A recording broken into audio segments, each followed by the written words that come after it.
Sebelum kita bicara soal kelaparan, kita perlu benar-benar mengenal panggung besar tempat tragedi ini berlangsung. China pada akhir 1950-an adalah negeri yang luasnya nyaris tak terbayangkan.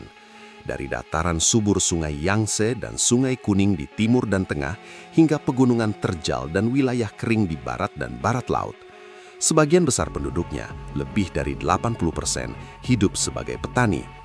Mereka tinggal di desa-desa yang ritme hidupnya mengikuti musim tanam dan panen, bukan jam pabrik atau sirene kota. Padi di selatan, gandum dan sorghum di utara, jagung dan umbi-umbian di wilayah yang lebih kering. Hidup sederhana, keras, tapi sudah berabad-abad teruji oleh waktu.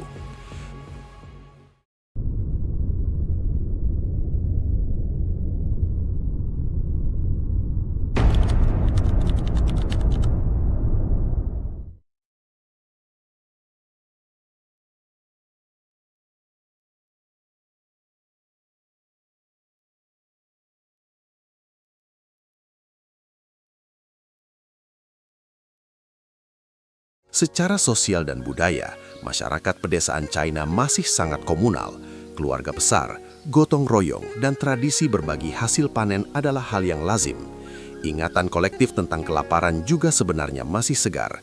China pernah mengalami banyak kelaparan besar pada masa kekaisaran dan era perang saudara. Jadi, bagi para petani, pangan bukan sekedar hasil ekonomi. Pangan adalah soal hidup dan mati. Namun setelah berdirinya Republik Rakyat China pada 1949, negara hadir semakin dalam ke desa-desa. Tanah-tanah direformasi, tuan tanah dihapuskan, dan pertanian kolektif mulai diperkenalkan. Di atas kertas, semua ini menjanjikan keadilan dan stabilitas. Secara topografi, China adalah negeri yang tidak sepenuhnya ramah pada pertanian. Banjir Sungai Kuning, kekeringan di utara, dan tanah yang mudah erosi sudah lama menjadi tantangan. Karena itu, selama berabad-abad, petani mengandalkan pengetahuan lokal. Kapan menanam, kapan menahan diri, kapan menyimpan cadangan. Sistem ini bukan sempurna, tapi cukup untuk bertahan. Masalahnya, pada akhir 1950-an, sistem lama ini perlahan digeser oleh sistem baru yang sangat terpusat, sangat optimistis, dan sangat percaya pada kekuatan kehendak manusia. Disinilah kita perlu berhenti sejenak dan bertanya ke kalian. Apa yang terjadi kalau sebuah masyarakat agraris yang rapuh dipaksa berubah terlalu cepat? Pegang pertanyaan itu, karena jawabannya ada di bagian berikutnya. Saat mimpi besar mulai berubah jadi mimpi buruk. Sekarang kita masuk ke bagian yang krusial. Tahun 1958, China meluncurkan sebuah proyek nasional raksasa bernama Great Leap Forward. Tujuannya terdengar luar biasa, mengubah China dari negara agraris menjadi kekuatan industri dalam waktu singkat, bahkan menyaingi negara-negara barat. Produksi baja, infrastruktur, dan pertanian semuanya harus melonjak sekaligus. Kata kuncinya satu, kecepatan. Tidak ada ruang untuk lambat. Tidak ada toleransi untuk ragu. Dalam konteks pertanian, desa-desa diorganisasi menjadi komune rakyat, lahan pribadi dihapuskan, dapur umum didirikan, dan seluruh hasil panen diklaim sebagai milik kolektif yang dikelola negara. Secara teori, ini akan meningkatkan efisiensi dan solidaritas. Namun di lapangan, sistem insentif runtuh. Ketika semua hasil dianggap milik bersama, motivasi individu untuk bekerja ekstra perlahan menghilang. Lebih parah lagi, target produksi ditetapkan secara politis, bukan berdasarkan kondisi nyata di lapangan. Disinilah masalah besar mulai muncul. Pejabat lokal yang takut dianggap gagal atau tidak revolusioner mulai melebih-lebihkan laporan panen. Angka produksi dinaikkan jauh di atas kenyataan. Pemerintah pusat percaya pada data ini, lalu menaikkan kuota pengambilan hasil panen untuk negara. Hasilnya tragis, gandum dan padi disedot habis dari desa-desa, sementara gudang negara tampak penuh di atas kertas. Di desa, lumbung kosong. Kebijakan pertanian eksperimental juga memperburuk keadaan.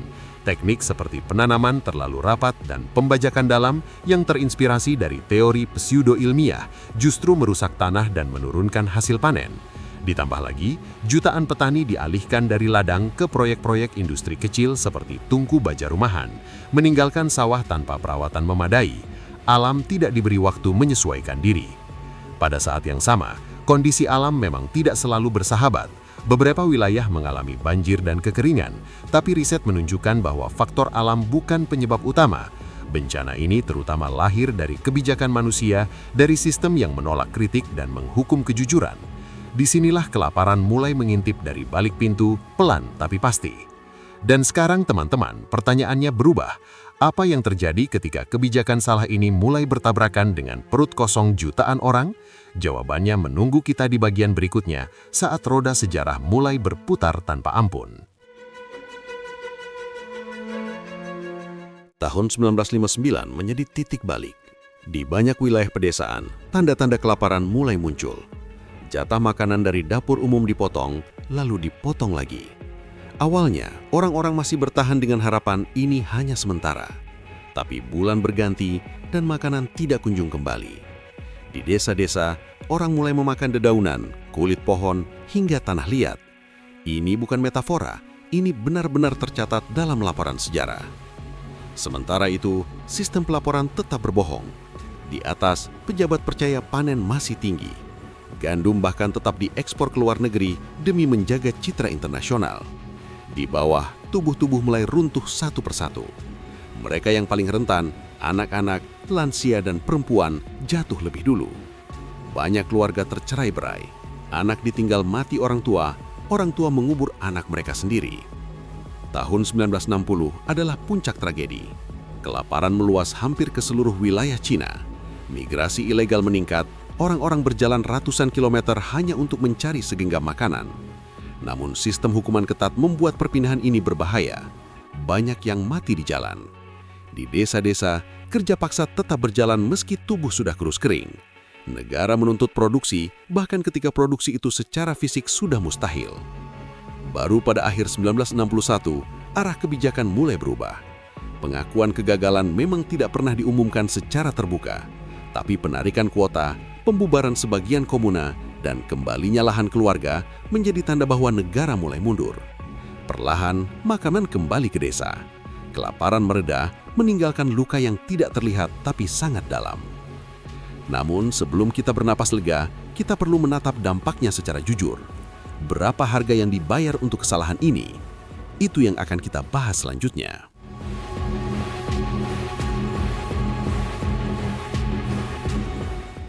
Dampak Great Chinese Famine bukan hanya kelaparan sementara. Ini adalah kehancuran demografis dan sosial berskala raksasa.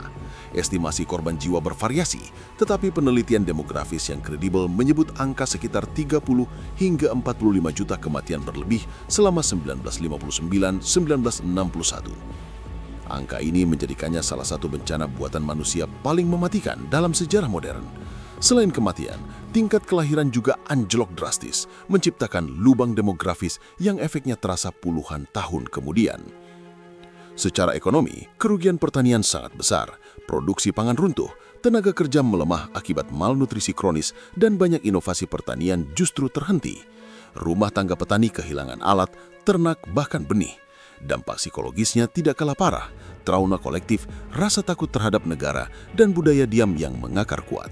Banyak penyintas memilih tidak pernah membicarakan pengalaman mereka selama puluhan tahun. Secara sosial, kelaparan ini mengubah hubungan antar manusia. Solidaritas yang dulu kuat terekis oleh kelangkaan ekstrim. Dalam kondisi tertentu, laporan tentang kanibalisme muncul, bukan sebagai sensasi, tapi sebagai indikator betapa runtuhnya batas kemanusiaan saat sistem gagal total. Ini adalah sisi tergelap dari sejarah yang jarang dibicarakan, tapi nyata adanya. Dan sekarang teman-teman, kita sampai di titik refleksi. Apa pelajaran yang bisa diambil dari tragedi sebesar ini? Kita bahas itu di bagian terakhir.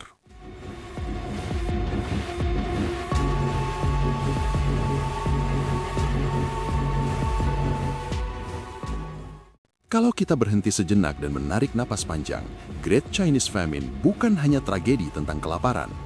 Ia adalah cermin besar yang memperlihatkan bagaimana kekuasaan, ideologi, dan ketakutan bisa bekerja sama menciptakan bencana, bahkan tanpa niat eksplisit untuk membunuh.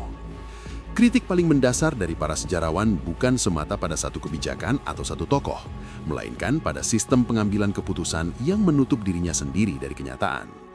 Salah satu pelajaran terpenting adalah tentang hilangnya mekanisme koreksi. Dalam sistem yang sehat, kesalahan bisa dikenali, dilaporkan, dan diperbaiki.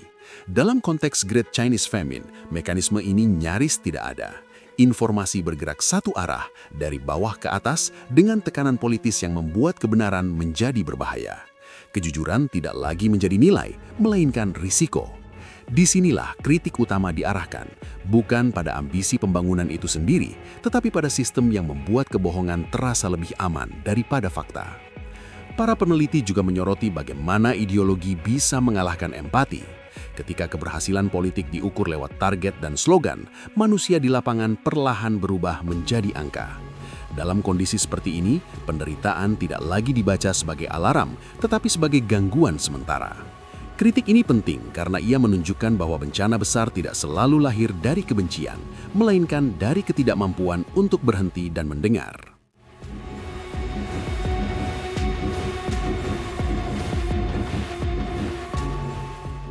Dari sisi etika pemerintahan, Great Chinese Famine mengajarkan bahwa niat baik tidak cukup. Pembangunan, modernisasi, dan kemandirian nasional adalah tujuan yang sah.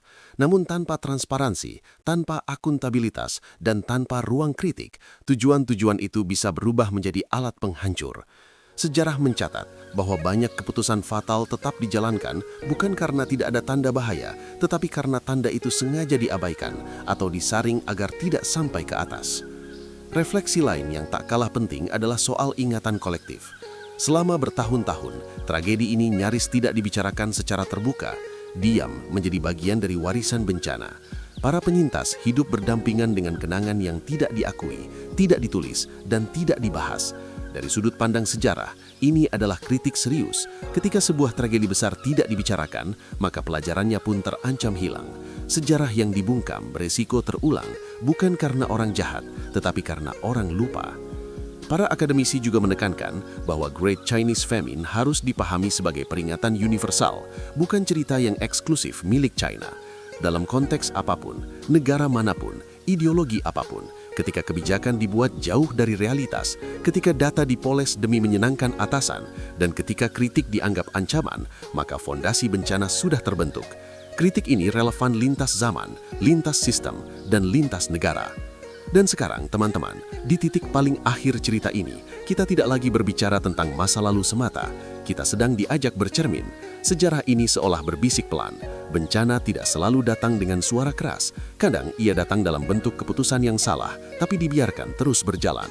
Jadi, sebelum kita benar-benar menutup kisah ini, saya ingin kalian membawa satu pikiran sederhana. Seberapa sering kita sebagai masyarakat memilih diam ketika angka terlihat baik-baik saja, padahal manusia di baliknya mungkin sedang tidak baik-baik saja. Karena disitulah sejarah mengingatkan kita, tragedi biasanya mulai tumbuh, pelan, sunyi, dan seringkali terlambat untuk dihentikan.